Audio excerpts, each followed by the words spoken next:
Olá pessoal, tudo bem com vocês? O tema da nossa aula de hoje é variáveis e frequências. Na aula anterior, nós falamos sobre construção de tabela. Para construir tabela, eu preciso fazer a organização de alguns dados, certo? E a tabela ela é formada por alguns itens. Um dos itens da tabela são as variáveis.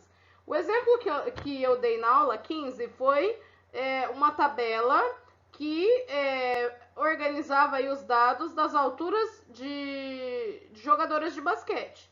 Então, aquilo era a minha variável, certo? A variável da minha tabela era altura. O que é variável? É a característica de interesse que é medida em cada elemento da amostra ou população em uma pesquisa. As variáveis podem ter valores numéricos ou não numéricos, ou seja, elas podem ser quantitativas ou elas podem ser qualitativas. Quer dizer, no nosso caso lá, do exemplo da altura das jogadoras de vôlei, era uma variável que tinha valor numérico, né? A altura, 1,68, 1,84, 1,92, elas tinham valor numérico. Mas a variável também ela pode ser alguma característica que não é valor numérico. Eu posso estar falando de gênero, eu posso falar de cor dos olhos, tá? Então aí depende da minha pesquisa. De todo jeito, sendo valor numérico ou não, ela é uma variável. E aí nós vamos ver aí qual que é a diferença da quantitativa para a qualitativa. A variável quantitativa, quantidade, pessoal, aí ela está falando de valores numéricos. São as características que podem ser medidas quantitativamente, ou seja, apresentam valores numéricos. Só que dentro dessas variáveis quantitativas ainda nós temos dois tipos. Eu tenho a quantitativa discreta e a quantitativa contínua. Qual que é a diferença? A quantitativa discreta ela só apresenta valores inteiros. 1, 2, 3, 4, 5, 6. A quantitativa contínua ela pode ter qualquer valor, inteiro ou não, 2,5, 3,4, assim como a altura das jogadoras. Eu tinha a altura lá de 2,09, eu tinha a altura de 1,92, certo? Então, elas são variáveis quantitativas contínuas. As discretas não, ó. Variáveis quantitativas discretas são aquelas que apresentam características mensuráveis que podem ser medidas, né? A mensurável significa tudo que pode ser medido e que podem assumir apenas valores inteiros. Geralmente são resultado de contagens. Então, por exemplo, número de filhos de uma família. Não tem como uma família ter 3 filhos e meio, tá? Não tem como uma família ter 2,4 filhos. Então, ou tem 1, ou tem 2, ou tem 3, ou tem 4, ou tem nenhum, certo? Então, nesse caso, é uma variável quantitativa discreta. Agora, variáveis quantitativas contínuas são aquelas que apresentam características mensuráveis que podem assumir quaisquer valores inteiros ou não. Exemplo, evolução da altura das atletas na última década. Né? O exemplo que a gente deu na aula 15 era sobre a altura de atleta. Idade também é uma variável quantitativa contínua, porque eu posso ter 20 anos e 5 meses, 15 anos e 3 meses, tá? 2 anos e 3 dias. Então, a idade não é discreta, a idade é contínua. Então, essa é a diferença, basicamente isso. A quantitativa discreta só pode ser número inteiro. A quantitativa contínua, ela pode assumir qualquer valor inteiro ou não. As qualitativas, elas não assumem valores numéricos, elas são alguma característica, tá? Por isso que a gente fala que é qualitativa ou categórica. São as características que não possuem valores quantitativos, ou seja, não podem ser mensuradas, não podem ser medidas. Podem ser nominais ou ordinais. Então, variáveis qualitativas nominais. Não se pode estabelecer uma relação de ordem entre os valores assumidos. Cor dos olhos e gênero. Posso fazer uma pesquisa lá numa sala de aula. Quantos alunos têm olhos verdes? Quantos alunos têm olhos castanhos? Quantos alunos têm olhos azuis? Quantos alunos, né, têm olhos negros? Então,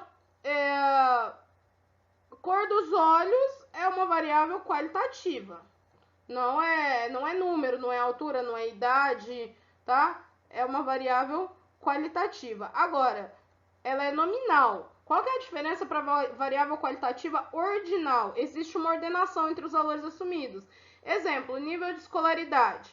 Que é nível de escolaridade? A pessoa pode ter só até o ensino médio, por exemplo, ou ela pode ter um curso superior, ou ela pode ter um mestrado, ou ela pode ter um doutorado. Então, vocês podem ver que é uma ordenação, assim como mês de observação de um fenômeno, janeiro, fevereiro, março, abril, segue uma ordem. Ordinal, ele segue uma ordem. Continua sendo uma variável qualitativa, ela não está assumindo valores numéricos, tá? Mas eles seguem uma certa ordem. Então, a ordinal, existe uma ordenação entre os valores assumidos. Já a nominal é alguma característica, né? Cor de olho, gênero ou qualquer outra coisa assim. Eu coloquei aqui alguns exemplos, ó. Essa primeira tabela aqui, número de horas diárias, aqui tá faltando um pedacinho aqui. Seria uma pesquisa numa sala de aula sobre o número de horas diárias que cada aluno assiste TV. Então, eu tenho aqui tantos alunos, né? A tabela ainda não foi preenchida, mas eu só queria mostrar para vocês a descrição, tá? Essa é a variável. Essa parte aqui da tabela tem outro nome, a gente chama de frequência. A quantidade de alunos, a quantidade de pessoas, a quantidade de qualquer coisa é a frequência. A gente tá nessa parte aqui da variável, tá? Sobre o que é a nossa pesquisa. Nossa pesquisa é sobre o número de horas diárias que os alunos assistem TV em casa. Então, alguns assistem de 2 a 3 horas, outros de 3 a 4 horas, outros de 4 a 5 horas. Isso daqui é uma variável quantitativa, porque ela é medida com valores numéricos. Por que ela é contínua? Porque há a possibilidade de alguém assistir 2 horas e meia de televisão. Tá? A hora, ela tem aí ela pode adotar número decimal, não é necessariamente, eu só posso 3 ou 4. Não, eu posso assistir 3 horas e meia de TV. Então, por isso, contínua, tá? Essa outra aqui é um exemplo de uma variável qualitativa nominal, tá? Por que qualitativa? Porque é uma tabela que fala de gênero, também provavelmente uma pesquisa aí de sala de aula. Quantos alunos são do sexo feminino? Quantos alunos são do sexo masculino, tá? Então, ela é qualitativa, não é medida aí, não é mensurável, não são características mensuráveis. E nominal porque não é ordinal, não tem uma ordem aí, não é janeiro, fevereiro, março, ou não é, né, a questão igual a gente falou do nível de escolaridade. São características aí, assim como cor dos olhos, por exemplo. Então, por isso que ela é nominal, ela não é ordinal. Agora, o que vem a ser a frequência? Então, primeiro, para a gente construir a tabela, a gente precisa ter uma variável, que é o nosso objeto de pesquisa, né? Ou é idade, ou é altura, ou é cor dos olhos, ou é gênero, tudo isso é a minha variável. Agora, a frequência, o que é a frequência?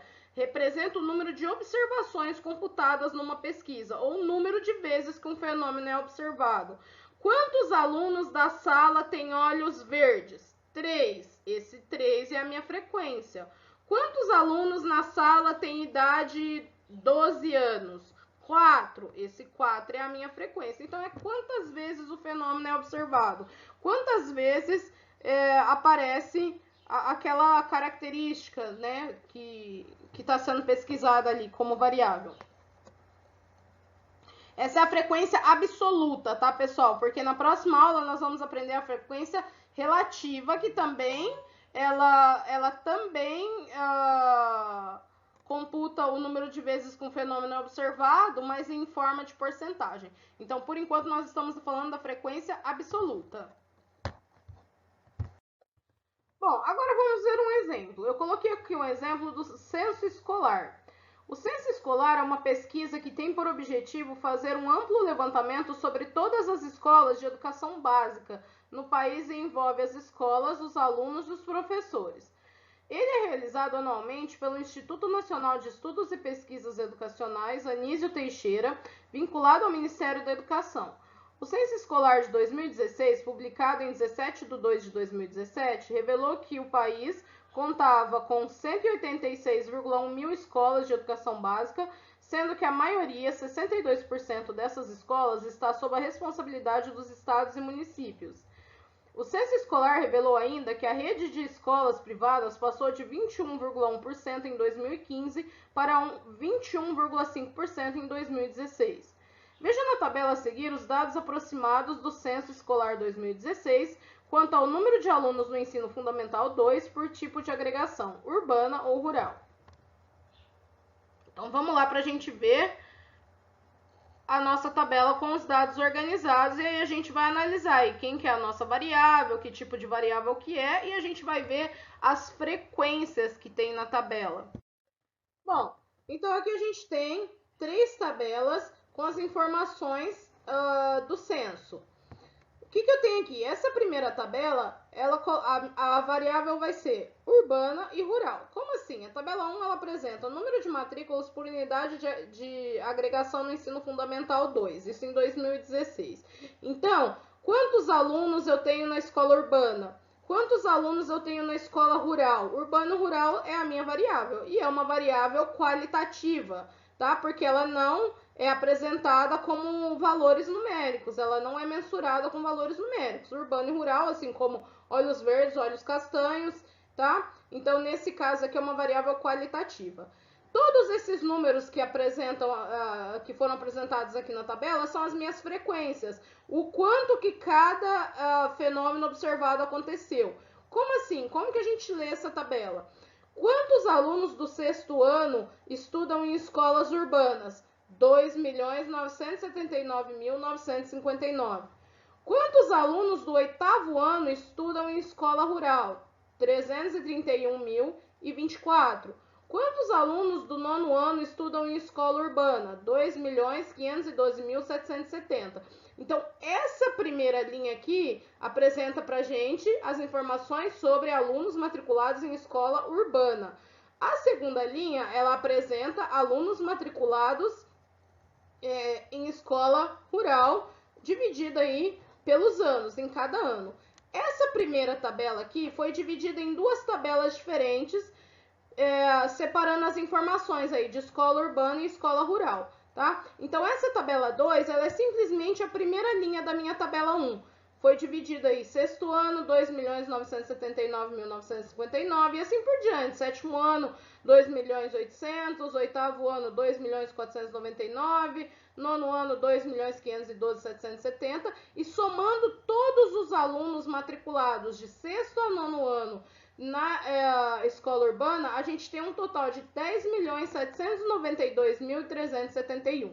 Mesma coisa foi feita para a escola rural, que seria agora a segunda linha da minha tabela, tá? Então a primeira tabela ela só foi desmembrada em 2 para dividir a informação urbana numa tabela, rural em outra, mas a gente conseguia ver todas essas informações aqui já nessa tabela. Por que foi feita essa divisão? Para a gente poder calcular a frequência certinha. A frequência absoluta, que é essa primeira linha que a gente colocou, a frequência relativa que a gente vai ver na próxima aula, que é em forma de porcentagem, que seria quantos por cento estão matriculados no 6º ano, quantos por cento estão matriculados no 8º ano. Então, também é uma frequência, também ela denota a quantidade de vezes que o fenômeno foi observado, porém em forma de porcentagem, para a gente ter uma ideia em forma de porcentagem, tá? Eu deixei em branco aqui porque a gente vai ver isso na próxima aula. Mesma coisa aqui, ó, tabela 3, eu tenho 438.930 na escola rural no 6º ano. Se eu quiser o 8º ano, 331.024, 9º ano, 300.228. Se eu somar todos os alunos matriculados na escola rural de 6º a 9º ano, eu vou ter um total de 1.450.526 alunos, que quando eu for calcular a frequência relativa vai ser o equivalente ao meu 100%. Pessoal, por hoje é só, espero que vocês tenham conseguido acompanhar, espero que vocês tenham gostado. Não esqueçam de fazer as atividades propostas e até a próxima aula.